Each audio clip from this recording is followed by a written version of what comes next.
اعوذ باللہ من الشیطان الرجیم بسم اللہ الرحمن الرحیم اللہم صلی علی محمد وآل محمد وعجل فرجہم۔ السلام علیکم ورحمۃ اللہ وبرکاتہ۔ ہماری گفتگو چل رہی تھی شیعیت کی شناخت اور حضرت علی علیہ السلام کا دور ہم نے بیان کیا مختصراً کہ اس میں حضرت علی علیہ السلام کو اگرچہ یہ پورا زمانہ جو 4 سال اور 9 مہینے تھے یہ تقریباً جنگوں میں اور مسلمانوں کے ساتھ نزاع میں گزر گیا، لیکن اس کے باوجود بھی آپ نے قرآن، حدیث، تفسیر، کلام، فقہ اور باقی جو ہے علوم میں بھی علوم ادب ہو گیا، قراءت قرآن، اس حوالے سے تاریخ کے حوالے سے اتنا زیادہ احادیث اور علم جو ہے وہ آپ نے علم کے ذریعے شاگردان کی پرورش کی، مسجد میں خطبات دیے، جنگوں میں حتیٰ خطبات دیے، سفر میں، حضر میں تربیت کرتے رہے کہ جس سے الحمدللہ شیعہ مذہب جو ہے پوری اپنی آب و تاب کے ساتھ جو ہے یا یوں کہیں کہ حقیقت اسلام جو تھی کہ مذہب اجتہاد کی وجہ سے جس میں لوگوں نے اپنی اجتہاد کی وجہ سے چیزیں شامل کر دی تھیں، کچھ چیز پہلو تشنہ رہ گئے تھے، تو جس حد تک ممکن تھا پورے اسلام کی صحیح تشریح فرمائی، جس سے پورا شیعہ مذہب حقیقی طور پر جو ہے ابتدائی آپ کہہ سکتے ہیں کہ وہ جو انتخابی خلافت والا مذہب جو تھا، جو سیاست سے شروع ہوا، خلافت سے اور بعد میں تھوڑے سے اختلاف بھی پیدا ہوتے گئے، لیکن آپ نے صحیح اسلام پر اس کو دوبارہ لانے کی کوشش کی اور لوگوں کی تربیت کی۔ اگرچہ اس میں گروہ پہلے بھی بن چکے تھے، ایک اس میں جو گروہ تھا وہ شیعان علی یا مذہب اہل بیت کے نام سے مشہور ہو گیا، جو اس کے بعد جو ہے فقط اہل بیت کے جو ہے ائمہ اہل بیت یعنی امام حسن، امام حسین السلام اور باقی ائمہ کے ساتھ رہا، اگرچہ اس میں بھی فرقے بنتے رہے کیونکہ اتنا زیادہ جو سخت دور آیا، شیعہ کا قتل عام کیا گیا، شکنجہ، اذیت وہ کی گئی کہ جس کی وجہ سے بعض تحریکیں چلیں اور بعض جو بیچارے جو ہے وہ مرکز سے دور ہوتے گئے اور اس میں سے اشتباہات بھی پیدا ہو گئے، بعض جہالت کی وجہ سے بھی۔ بہرحال اصلی جو شیعہ مذہب جو کہ عین اسلام تھا وہ اپنی آب و تاب کے ساتھ جو ہے حضرت علی علیہ السلام کے دور میں جو ہے اس کی بنیاد مضبوط ہو گئی۔ اس کے بعد جو ہے امام علی علیہ السلام جو ہے اسی دوران جو ہے وہ آگے جو جنگ نہروان پہلے ہوئی تھی اور اس میں دیکھیں وہ مسلمان کہ جنگ صفین میں کیا ہوا کہ جب بالکل امیر شام کو شکست ہونے والی تھی، جناب مالک اشتر نے جب جا کے وہ امیر شام کا فسطاط یعنی جو بڑا خیمہ ہوتا تھا اس کی رسی کاٹ دی اور کچھ دیر بعد جو ہے وہ شاید کام تمام ہو جاتا، تو انہوں نے ایک ہیلا چلا اور قرآن مجید کو جو ہے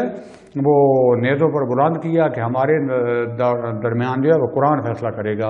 اور اب دیکھیں کہ قرآن بولتا تو نہیں ہے، مولا علیہ السلام نے فرمایا کہ میں ناطق قرآن ہوں، وہ صامت قرآن ہے، وہ تمہیں گمراہ کر رہے ہیں، لیکن وہی بے شعور لوگ جو تھے یا وہ جو اصیل اسلام کو جو ہے نہیں جانتے تھے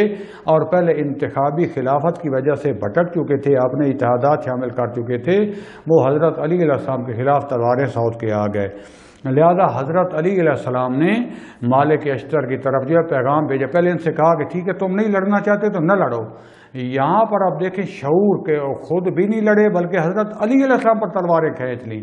اور مجبور کر دیا کہ جناب مالک اشتر کو واپس بلایا جائے، اور جب جناب مالک اشتر تک جو ہے وہ مولا علیہ السلام کے جو ہے وہ پیغامبر پہنچے تو انہوں نے کہا مولا سے کہیں کہ تھوڑی دیر اجازت دینے کا، مولا کہہ رہے ہیں کہ اگر میری زندگی اور اسلام کی مسئلہ چاہتے ہو تو واپس آ جاؤ۔ ابھی بات ہو رہی تھی تو لشکر شام کی طرف سے ایک تیر آ کر پیوست ہو گیا حضرت جناب مالک اشتر کے بازو میں۔ اب خود آپ دیکھ لیں کہ ایک بندہ فاتح بھی ہو، دشمن سامنے چت ہو چکا ہو اور ادھر سے آگے تیر لگے، اس غم و غصے کی حالت میں انسان یہ کہہ سکتا تھا کہ اب گھنٹہ آدھا کے لیے مولا علیہ السلام سے جا کے معافی مانگ لوں گا لیکن ان کا کام تمام کر لوں، لیکن یہ تھا علی کا پیرو، یہ تھا اصل مذہب شیعہ پر عمل کرنے والے جناب مالک اشتر کہ وما ادراک ما مالک اشتر، خدا جانتا ہے کیا حقیقت تھی۔ خاموشی سے واپس آ گئے، اور مولا علی علیہ السلام نے خود جو ہے تیر نکالا۔ اس کے بعد اب حق تو یہ بنتا تھا کہ حکم دونوں طرف سے، ادھر سے جب امیر شام اپنی مرضی کا عمرو العاص کو بنا رہا تھا تو حضرت علی علیہ السلام کو بھی اپنی مرضی کا بنانا دینا چاہیے تھا، لیکن انہوں نے اجازت نہیں دی اور آپ نے کہا جناب ابن عباس کو بنایا جائے یا جناب مالک اشتر کو بنایا جائے، تو انہوں نے کہا نہیں یہ تو آپ کے سائڈر ہیں، کہا وہ بھی تو اپنا بنا رہے، لیکن انہوں نے اجازت نہ دی۔ اور ابو موسیٰ اشعری کے جس نے امام حسین صاحب کے بعد میں مشہور قتل کا فتویٰ بھی دیا، جناب مسلم کے شہید کروانے میں جس کا ہاتھ ہے، اس کو جو ہے حکم بنایا، اور جس طریقے سے پھر وہ دھوکہ کھا گیا، انہوں نے مل کے فیصلہ کیا کہ ہم دونوں کو جو ہے معزول کرتے ہیں، حالانکہ معزول کرنے کے یہ جو ہے وہ ان کو حق نہیں بنتا تھا، صرف یہ تھا کہ اب جنگ ختم کی جائے یا کیا کیا جائے، اس حد تک تھا، لیکن انہوں نے فیصلہ کیا کہ ہم دونوں کو معزول کرتے ہیں اور اس کے بعد لوگ جس کو چاہیں گے بنا لیں گے۔ اب وہ عمرو العاص جو تھا وہ تیز تھا، اس وقت پہلے آپ اعلان کریں، لہذا موسیٰ اشعری نے کہا کہ میں جس طریقے سے انگشتر اپنے ہاتھ سے نکال رہا ہوں اسی طریقے سے میں نے امام علی علیہ السلام کو خلافت سے خل کر دیا، اتار دیا۔ اس نے کیا کیا، وعدہ خلافی کرتے ہوئے اس نے کہا کہ جس طریقے سے میں انگشتر اپنی انگلی میں پہن رہا ہوں اس طریقے سے میں نے امیر شام کو خلافت پر بٹھا دیا۔ اب جو ہے موسیٰ اشعری کو احساس ہوا، اس نے اس کو برا بھلا کہا، اس نے اس کو برا بھلا کہا، یہیں سے جو ہے یہ اختلاف پیدا ہو گیا۔ وہ ہاری ہوئی جنگ اب جیت کے فوری شام چلے گئے، یہ واپس آ گئے۔ اب جو خوارج جن کو پھر بھی ہوش نہیں آیا، انہوں نے کہا کہ ہم نے واقعاً گناہ کیا، ہم توبہ کرتے ہیں۔ حضرت علی السلام سے کہا کہ تم بھی توبہ کرو، کہا کہ میں تو تمہیں منع کرتا رہا ہوں، توبہ کرنی ہے تو تم کرو، میں کیوں توبہ کروں، کہا کہ آپ نے ہماری بات کیوں مانی، اور اس طریقے سے حضرت علی السلام کے مخالف ہو گئے، اور پھر بھی جو ہے باہر جو ہے کوفہ کے باہر ایک لشکر بنا کے حضرت علی علیہ السلام کے جو ہے چاہنے والوں کو چن چن کے قتل کرنا شروع کر دیا، یہاں تک کہ یہ دیکھیں جو آج کا اسلام، یہ داعش، یہ طالبان، یہ جو خلافت نصب کرنا چاہتے ہیں، اس وقت وہ خوارج بھی یہی کرنا چاہتے تھے کہ حضرت علی علیہ السلام کا صحابی، رسول خدا صلی اللہ علیہ وسلم کا صحابی تھا، آ رہا ہے اپنا بیچارہ ایک اپنی بیوی کے ساتھ، اور اس کی بیوی حاملہ ہے، اس کا گھر ولادت ہونے والی ہے، تو اس کو پکڑا، کہاں بھائی علی کے متعلق کیا، تو انہوں نے کہا علی امام ہے، کل ایمان ہے، تو کہا کہ تم کافر ہو گئے ہو، اور اس کو وہاں پر جو ہے جو راوی روایت کرتا ہے کہ میں کھجور پر جو ہے دور سے کھجوروں کے جھنڈ ہوتے تھے وہاں پر جو ہے کھڑا ہو کے پہلے ایک معاملہ ہی دیکھ رہا تھا کہ یہ خوارج آ رہے تھے کہ ایک نے نیچے سے گری ہوئی کھجور پڑی تھی وہ اٹھا کے کھائی، تو ساتھ والوں نے کہا کہ تم حرام کام کر رہے ہو، جو حرام کام گناہ کرے وہ کافر ہوتا ہے، تو اس نے جلدی سے تھوک دی کہ میں نے مالک کی اجازت کے بغیر کھائی ہے۔ اتنے ادھر سے یہ پاک باز اور دین کے ماننے والے مان رہے تھے، ادھر سے کیا کہ حضرت علی علیہ السلام کے جو ہے اگر دشمنی بھی تھی وہ فقط مانتا ہے کہ تلوار نہیں بھی اٹھائی ہوئی تھی، اس کو قتل کیا، اس کی بیوی کو قتل کیا، پھر اس کی بیوی کا پیٹ جا کر اس سے بچہ نکال کر اس کو بھی قتل کیا، کہا جو ان کے گھر پیدا ہو رہا تھا وہ بھی کافر تھا۔ یہ اسلام کی شکل جو ہے بن گئی۔ اور میں ایک سوال کرتا ہوں یہاں پر، چاہے شیعہ ہے چاہے سنی ہے، آپ اپنے مذہب کے متعلق سوچئے گا، آیا یہ سارا کام اور جو کربلا پر منتج ہوا یہ ایک ہی دن میں ہو گیا؟ 61 ہجری میں رسول خدا صلی اللہ علیہ وسلم کا بعد میں بتا تو پورا کنبہ ذبح کر دیا گیا اپنے اصحاب کے ساتھ، جس میں صحابی بھی شامل تھے، اور ادھر سے ابن زیاد کے لشکر میں، یزید کے لشکر میں بھی 8 صحابی شامل تھے ظاہراً۔ تو اب ان پھر بھی ہمارے برادران کہتے ہیں کہ انہوں نے اجتہاد کیا، بس ان کے متعلق بات نہیں کرنی، باہر لکم دینکم ولی دین۔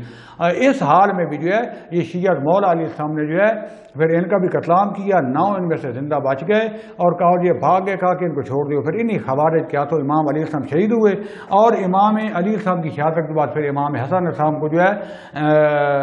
نسب امامت کے مطابق کیا، انہوں نے وصیت بھی کی تھی، امام حسن علیہ السلام کو امام بنایا گیا۔ لیکن اب کیونکہ امیر شام کا لشکر اتنا مضبوط ہو چکا تھا، ادھر کوفے والے جو ہے لشکر اس میں گروہ بن چکے تھے جس میں خوارج بھی تھے، اب خوارج بھی تھے، ان کا تھا کہ حضرت علی السلام کو بھی شہید کرنا ہے اور امیر شام کو بھی قتل کرنا ہے، تو یہ تو انہوں نے کر لیا تھا۔ آپ کہتے تھے کہ ٹھیک ہے اس لشکر میں شامل ہو کے امیر شام کے خلاف جہاد کرے، یہ بھی تھے۔ عثمانی مذہب جو کہتے تھے کہ جو خلیفہ جو بھی ہو اس کا ساتھ دینا، وہ بھی شامل تھے، اور بعض جو قبیلے کے لوگ بنے ہوتے تھے جنگوں میں جائیں گے مال غنیمت بنے گا، وہ بھی شامل تھے، اور جو ایک حصہ تھا وہ پیور شیعوں کا تھا کہ جو ان کے ساتھ تھا۔ بہرحال امیر شام نے کیا کیا، کسی کو دھمکی دی، کسی کو پیسے دیے، کسی کو کوئی چال کرتے کرتے کرتے امام علی علیہ السلام کی جو ہے امام حسن صاحب کی فوج میں تفرقہ پیدا کر دیا، اور آخری حربہ کیا کہ آپ نے جان بوجھ کے چاند بندے بھیجے جنہوں نے امام حسن علیہ السلام سے آ کر جو ہے خیمے میں ملے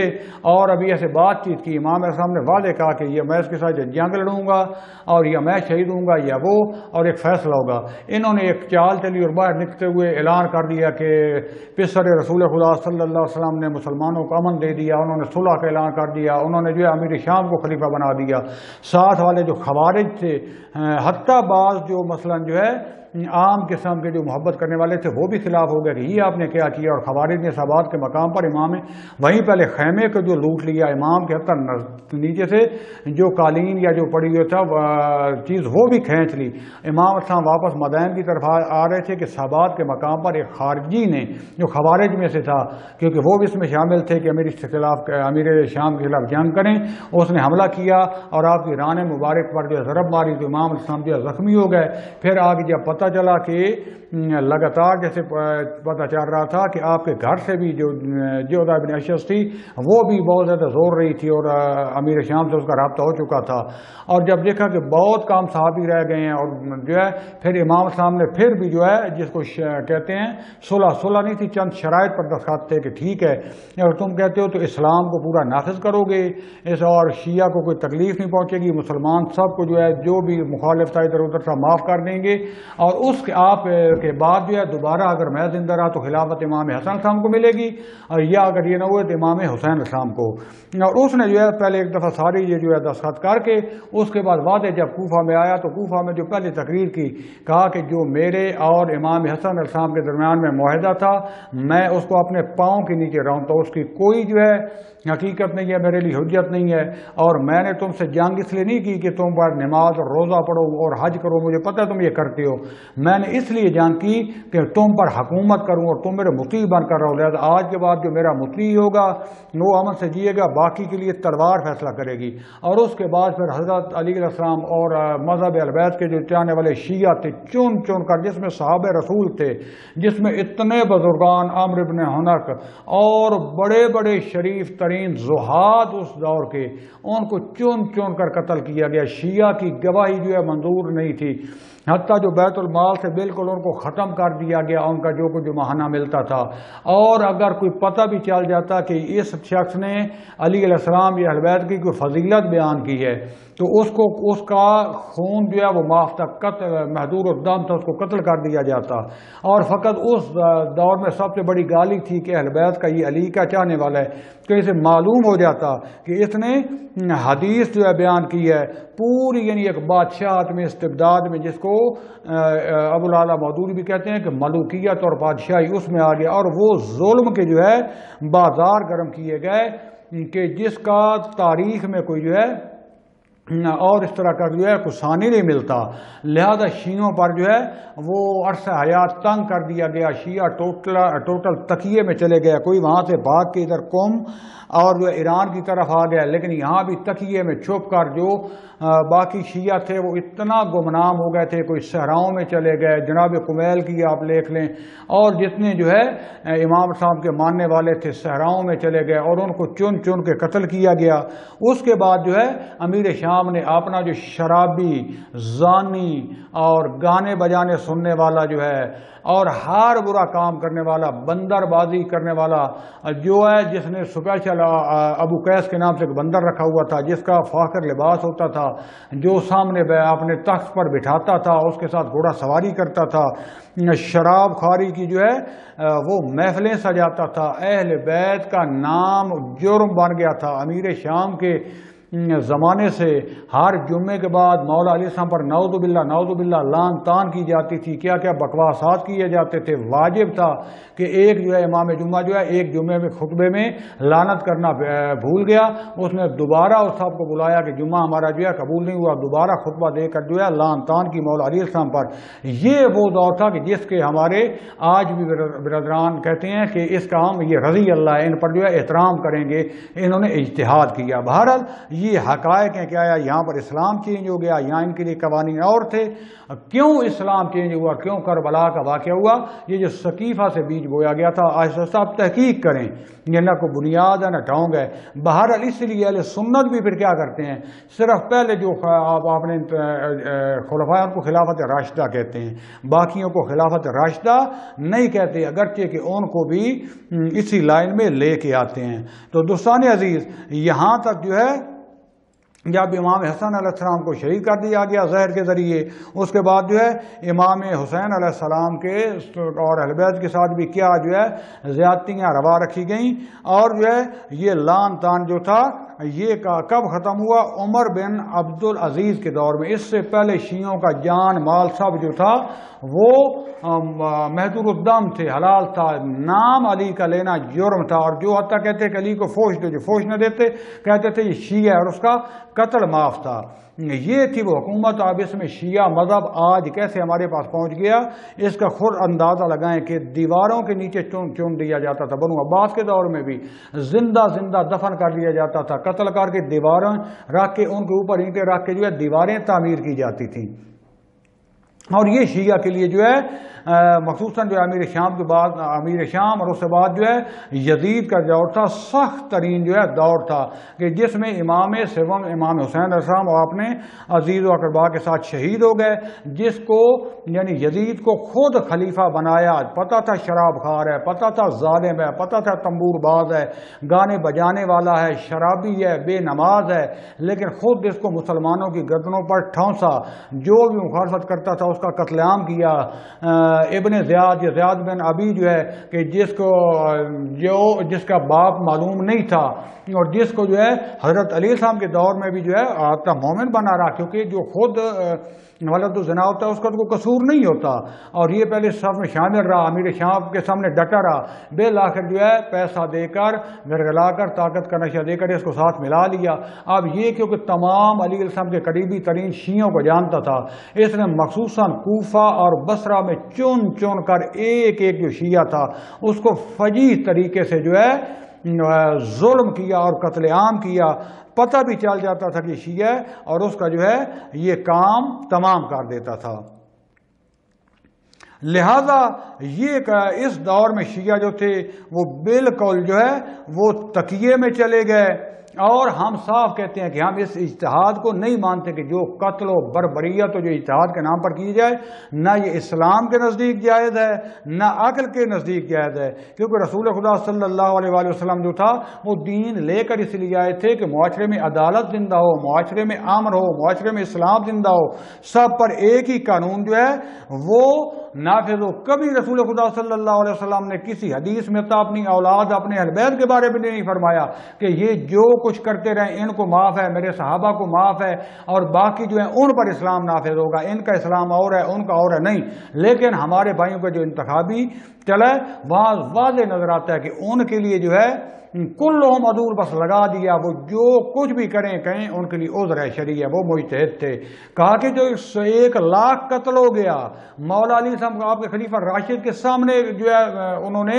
قیام خروج کیا، لیکن کہتے ہیں انہوں نے اجتہاد کیا، یہاں پر اسلام اور ہو جاتا ہے، بعد میں آ کے اسلام جو ہے وہ چینج ہو جاتا ہے۔ دوسرا جو تھے یہ ساری باتیں جو تاریخی ہم تک پہنچی ہیں یہ ساری صحابہ کے ذریعے ہم تک پہنچی ہیں، جتنی حدیثیں لکھی پڑی ہیں، جتنی کتابوں میں لکھا ہوا ہے جو صحابہ نے ایک دوسرے کے ساتھ کیا، اور وہ صحابہ کے سزا نہیں دیتے تھے۔ کیا جو خلافت راشدہ کے دور میں جو تھا آیا یہ سب پر یہ قانون جاری نہیں ہوتا تھا، بعد پر انہوں نے اجتہاد کیا نہیں کیا، اور یہ ساری حدیثیں یہ روایات کس کے ذریعے ہم پر پہنچی؟ انہی صحابہ کے ذریعے ہم تک پہنچی، لیکن اس کے باوجود بھی جو ہے ہمارے دوستان جو ہیں وہ ان کے اوپر جو ہے یہ قانون نافذ نہیں کرتے۔ اور اگر خداوند عالم نے صحابہ نے جو نیک کام کیے، جو رسول خدا صلی اللہ علیہ وسلم کا جو ہے ساتھ دیا اور آخری دم تک قائم رہے، ہم ان کی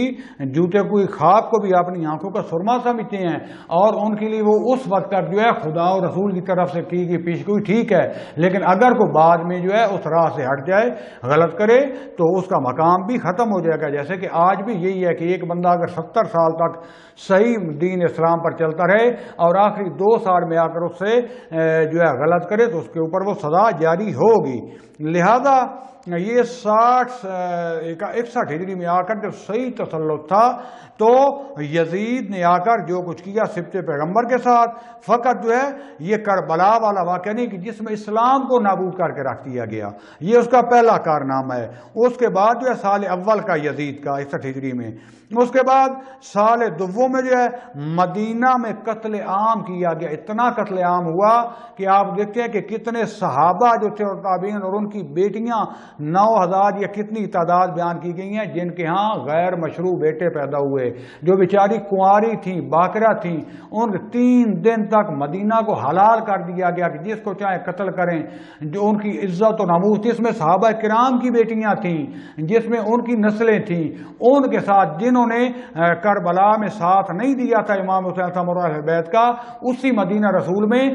مسجد نبوی میں گھوڑے باندھے گئے جو لیدیں کرتے رہے، اور انہی مسلمانوں کی عزت اور ناموس سے کھیلنے والے کون تھے؟ یہ بنو امیہ والے، یہ یزید جو فرزند تھا امیر شام کا، کہ جس کا آج بھی بیٹھ کے لوگ جو ہیں وہ دفاع کرتے ہیں۔ اور تیسری سال سوم جو اس کا تھا، اس میں آ کے کعبہ کے اوپر جو ہے منجنیکوں سے بمباری کی گئی، آگ برسائی گئی اور کعبہ کو جو ہے جلا کر رکھ دیا گیا۔ اس کے بعد جو ہے یزید کے بعد جو ہے اس کا بیٹا آیا تو اس نے آتے ہی جو ہے پہلے دنوں میں جو ہے اس تخت پر بیٹھنے سے انکار کر دیا کہ جس کے اوپر تخت کے سامنے اہل بیت نبوت کو جو ہے بس گردن ہاتھ بند کر بے پردہ کھڑا کیا گیا، جس پر خون بہا گیا، میں اس پر لعنت کرتا ہوں، بیٹھتا نہیں ہوں۔ لہذا معاویہ ثانی نے اس پر انکار کر دیا اور مروان نے اس کو مروا دیا، بعد میں مروان بن گیا، اور مروان کو بھی پھر جو یزید کی بیوی جس سے شادی ہو چکی تھی اس نے اپنے کنیزوں کے ساتھ مل کر اس کو دبوچ کر مار دیا، اور پھر یہ حکومت جو ہے بنی مروان میں چلی گئی، اور بنی مروان میں 70 سال تک یہ جو 11 نفر تھے انہوں نے اسلام کا کیا حشر کیا، ایک اس میں سے خلیفہ آ کے اس نے کیا قرآن مجید کو تیروں کے ساتھ جو ہے نشانہ بنایا اور کہا کہ جب خداوند عالم کے سامنے پیش ہونا کہنا کہ مجھے خلیفہ خدا نے جو ہے تیروں کے ساتھ جو ہے تار کیا تھا۔ لہذا شیعہ کا جو اصل اس تاریخ میں جو اصل اختلاف بنا تھا اہل سنت کا وہ 2 چیزوں پر تھا، ایک خلافت اسلامی کہ یہ جو شیعہ کہتے تھے منصوص من اللہ ہے، اور حضرت علی علیہ السلام اس کے مطابق وہ کہتے تھے کہ نہیں انتخابی ہے، رسول خدا صلی اللہ علیہ وسلم نے امت پر چھوڑ دی ہے، جس کو چاہے بنائیں، اور دوسرا تھا مرجعیت علمی، اگر وہاں خلافت تک بھی رک جاتے تو نو برابر مسئلہ نہیں تھا۔ مرجعیت علمی ہمارے برادران باقی نے جو ہے کہ مختلف جو ان کے آئمہ ہیں مثلا 100 سال 200 سال ان سے فقہ لی، ان سے عقائد اخلاق لیے، لیکن اہل بیت علیہ السلام کی میں آج بھی آپ کو دیکھ رہا ہوں دوستان مسلمان عزیز اہل سنت حضرات شیعہ بخاری مسلم میں جا کے دیکھیں حضرت علی علیہ السلام سے کتنی روایات ہیں، امام حسن و حسین علیہ السلام سے کتنی ہیں، کتنی تعداد بنتی ہے، جبکہ ان میں سے خوارج سے جن کو خود اہل سنت خوارج مانتے ہیں ان سے روایتیں لی گئی ہیں، نواسب سے جو اہل بیت علیہ السلام کے دشمن تھے ان سے روایات لی گئی ہیں، لیکن اہل بیت سے نہیں لی گئی۔ فقہ لی گئی تو وہ 100 سال 150 سال بعد والوں سے، نہ ائمہ اہل بیت سے فقہ لی نہ عقائد لیے، یعنی مرجعیت دینی میں حتی ادھر آ جاتے، یعنی وہ جو خلافت تھی وہ تو سیاسی تھی، چلو مان لیتے کہ ان کو مل گئے، لیکن مرجعیت دینی تو اہل بیت کے پاس تھی۔ لیکن مرجعیت دین یہ کہتے ہیں کہ بہت بڑے علماء تھے، علم کا سمندر تھے، لیکن علم کیوں نہیں لیا، ایک قطرہ بھی کیوں نہیں لیا؟ یہ اگر لیا تو اپنی حدیثوں کی کتابیں اور اپنی فقہ اور اس میں دیکھیں کہ کتنی اہل بیت پیغمبر سے لی ہیں اور کتنا جو ہے وہ ان کے مخالفین سے۔ اب جو ہے امام حسین علیہ السلام کے شہادت کے بعد جو امام سجاد علیہ السلام کا دور تھا، یعنی بدترین اختناق کا دور تھا کہ جس میں شیعہ نام لے وہی کون بچہ اتا، بعد میں اگر امیر مختار علیہ الرحمہ کا قیام بھی آیا ہے تو وہ بھی امام سجاد صاحب نے انڈائریکٹ طریقے سے جناب حنفیہ کو سامنے رکھ کر ان کے سامنے کیا، لیکن یہاں بھی فارغ نہیں بیٹھے گئے، دعا اور مناجات کی صورت میں جو ہے آپ نے جو ہے شاگردوں کی پرورش کی، کئی غلام خریدتے، ان کی تربیت کرتے، ان کو دین سکھاتے دعاؤں کی صورت میں۔ یہ صحیفہ کاملہ وغیرہ یہ صرف دعاؤں نہیں ہیں، دعائیں نہیں ہیں، بلکہ علم کا سمندر ہے، اس میں توحید، اس میں نبوت، اس میں امامت، اس میں قیامت، اس میں جو ہے اساتید اسلام کا پورے معارف بیان کیے گئے ہیں۔ اس طریقے سے شاگرد پروری کا دور جو ہے وہ جاری رکھا، اور امام زین العابدین علیہ السلام کے بعد جب امام محمد باقر علیہ السلام کا دور آیا نسبتاً جو ہے وہ بہتر آ گیا تھا، یعنی دشمن اب بھی تھے لیکن اب وہ دیکھتے تھے کہ ان میں قیام کرنے کی صلاحیت نہیں ہے، کیونکہ جو بھی بیچارے حسنی سادات یا مثلا جناب زید کا قیام ہوا باقی وہ کرتے رہتے تھے، ائمہ ڈائریکٹ ان کی سرپرستی نہیں کرتے تھے، فقط ان کو دعا دیتے تھے، لوگوں سے کہتے تھے کہ ان کا ساتھ دو، لیکن خود علم جو ہے امام باقر صاحب کا جیسے یہ دور آیا اور پھر امام صادق علیہ السلام کا، تو اس میں کیونکہ بنو امیہ اور جو ہے بنو عباس آپس میں لڑ رہے تھے، ادھر توجہ ہٹ گئی، تو جہاں جہاں سے پورے عالم اسلام سے جو ایک سیلاب آ گیا شاگردان کا، اور 4000 تک جو ہے تعداد بیان ہوئی ہے، یہ سے اوپر نیچے امام صادق علیہ السلام کے جو ہے جو شاگرد تھے ڈائریکٹ، اور امام باقر علیہ السلام سے جو باقر العلوم نام پڑ گیا، انہوں نے اتنے وسعت کے ساتھ علم کو بیان کیا، کیونکہ جب بنو امیہ آئے تو انہوں نے جبر کا نظریہ دیا، قدریے ان میں پیدا ہو گئے، تو اس طریقے سے گمراہ کرنا شروع کیا، کہا کہ جو خلیفہ ہوتا ہے خدا کی طرف سے وہ جو چاہے کرے، اللہ کا سایہ ہوتا ہے، اور اس طرح کے جو گھٹیا نظرات اور اسلام کو مسخ کرنا شروع کیا، تو امام باقر صاحب نے اس وقت صحیح دین اسلام کا جو ہے حوضہ کھولا، اور امام صادق علیہ السلام نے اس کو عوج بخشا، اور ہر طرف سے تشنگان علم جو تھے وہ ان دو امام الاسلام کے درس میں آ کر جمع ہو گئے، اور علوم کو انہوں نے بیان کرنا شروع کیا، یہاں تک کہ آخری صدی ہجری میں، یہ جو پہلی صدی ہجری بنتی ہے، قوم جو ہے آپ جتنی تربیت یافتہ اور وہاں کے بڑے بڑے جو مشاہد جو تھے وہاں سے بھاگ کر آ گئے، تو انہوں نے قوم کو اپنا مرکز بنایا، اگرچہ یہاں بھی ظاہری طور پر بہت کھل کر نہیں تقیے میں تھے، لیکن صحیح مذہب شیعہ یعنی حقیقت دین اسلام کو بیان کرنا شروع کیا، اور یہاں سے فقہا پیدا ہونے شروع ہوئے، جس کی وجہ سے قوم قدیم سے ہمارا عش آل محمد کے نام سے مشہور ہے، یعنی محمد اور محمد کا آشیانہ حدیثوں میں آیا ہے، اور اس کے بعد جو ہے آخری صدی ہجری میں قوم مرکز بن گیا، اگرچہ ادھر سے ظلم جاری تھے، جناب زید بن امام زین العابدین صاحب کا جو ہے قبر سے نکال کر ان کا سر تن سے جدا کر کے 3 سال تک جو ہے کوفہ میں لٹکایا گیا، اور لہذا اتنے ظلم و ستم جاری رہے، اور جیسا عرض کیا خلفاء کو اہل سنت بھی فقط ان 4 خلفاء کو خلافت راشدہ کہتے ہیں، باقیوں کو بھی نہیں مانتے اس حد تک، لیکن جب کوئی شیعہ کا مقابلہ آتا ہے اور ان کا اپنا مبنا خراب ہوتا ہے کہ 4 تو ہو گئے باقی کیا ہو گئے، تو باہر اس کو خلافت کا نام دیتے ہیں، اور آپ جو نواسب ہیں وہ تو ان کو دل سے خلیفہ مانتے ہیں، ان سے بھی پہلے خلیفوں سے بھی بڑھ کر، لہذا جو ہے یہ جو دور تھا پہلا اختلاط کا، پھر امام باقر صادق علیہ السلام جو ہے ان کے دور میں پھر اس کو عروج ہوا، اور اس میں علمی طریقے سے جو ہے وہ شیعہ مذہب پختہ سے پختہ ہوتا گیا، حتیٰ جو دوسرے مذاہب کے لوگ تھے وہ بھی مجبور ہوتے تھے آ کے امام صادق علیہ السلام سے درس لینے میں، اور جیسے جناب زرارہ بنت عایم، جناب مسلم اور باقی بہت زیادہ امام صادق علیہ السلام کے جو ہے جو تربیت کردہ فقہا تھے، وہ جا کے پھر جناب ابو حنیفہ اور باقی ان سے علماء سے مناظرے کرتے، جب وہ چت ہو جاتے پھر خود امام صادق علیہ السلام کے پاس آتے، اور اس طریقے سے یہ دور جو ہے اس میں باقاعدہ، کیونکہ مذہب کو جب مذہب جعفریہ کہا جاتا ہے، یعنی پہلے کیونکہ امام علی السلام کا دور بھی رہا، اس میں معارف بیان ہوئے، لیکن اسلام سے قریب کا تھا، بہت زیادہ اس میں جو ہے وہ ابھی انحرافات نہیں آئے تھے، اگرچہ آ چکے تھے، لیکن جب بنو امیہ کا دور آیا تو پھر تو مذہب اسلام کے پلے کچھ نہ رہا، مختلف جو ہے شعبوں میں کئی جو ہے فرقے اعتقادی، فقہی، سیاسی، حدیثی بن گئے، لہذا جب تھوڑا امام زین العابدین صاحب کا سخت ترین دور تھا، امام حسن حسین علیہ السلام کا، اس کے معارف بیان ہوتے رہے لیکن نزدیک لوگ آتے ہی نہیں تھے، لیکن جیسے بنو امیہ اور بنو عباس کی جنگ شروع ہوئی، یہ تھوڑا سا نرمی ہوئی، تو امام صادق علیہ السلام نے جو ہے وہ اس طرف توجہ دی، حتیٰ بنو امیہ اتنے منفور ہو چکے تھے کہ جو اس کا آخری بادشاہ تھا مروان حمار کے نام سے جو مشہور ہے، وہ جب قتل ہو گیا تو اس کے بیٹے جو بھاگ کے آئے، ان کو کہیں جگہ نہیں ملتی تھی، کبھی مصر، کبھی جو ہے افریقہ، وہاں سے آتے تو پھر مدینہ میں آ کے گم ہوئے اور ان کا نام و نشان مٹ گیا۔ اس کے بعد جو ہے شیعہ جو ہے دوسری قرن دوم ہجری، دوسری صدی جو ہجری ہے، اس میں جو ہے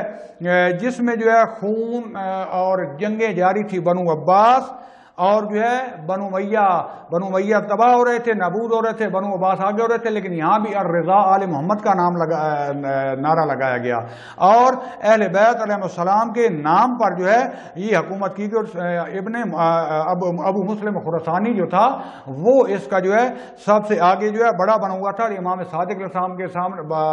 پاس حاضر ہوا بیعت کے لیے، لیکن امام علیہ السلام نے انکار کر دیا کہ نہ تم ہم میں سے ہو، نہ ہم تمہارے ساتھ ہیں، نہ ہمارا زمانہ ہے، زمانہ بھی ہمارا نہیں ہے۔ بالآخر جو ہے بنی عباس نے اہل بیت علیہ السلام کے نام سے جو ہے وہ حکومت حاصل کی اور اس طریقے سے ابتدائی دور میں کچھ جو ہے نرمی بھی برتی اہل بیت کے جو ہے، اور یہ علوم آل محمد کا زمانہ ہے، لیکن اس کے بعد پھر جو ہے وہ ظلم کا بازار گرم ہو گیا اور بعد میں حتیٰ نہ فقط ائمہ کو، جناب ابو حنیفہ کیونکہ ایک حد تک وہ بھی اہل بیت سے محبت تو رکھتے گئے، ان کو جو ہے زندان میں بھیجا گیا، جناب احمد بن حنبل جو ہے ان کو کوڑے مارے گئے، تازیانے مارے گئے، اور جو امام صادق شام کا یہ دور تھا ان کو بھی کتنا مصیبتوں میں ڈالا گیا، بہت زیادہ ٹارچر کیا گیا، لیکن اس دور تک جو ہے شیعہ مذہب اپنی جڑیں جما چکا تھا۔ فی الحال میں اپنی گفتگو کو یہیں پر جو ہے ختم کرتا ہوں، اس کے بعد انشاءاللہ آخری جو درس جو ہے تاریخ کا کچھ بیان کر کے پھر باقاعدہ میں جو ہے حدیث غدیر سے اور شیعہ کی حقیقت اور ولایت و امامت سے شروع کروں گا۔ وصلی اللہ علی رسول الکریم وعلی اولاد الاطیبین الاطہرین والحمد للہ رب العالمین، والسلام علیکم ورحمۃ اللہ وبرکاتہ۔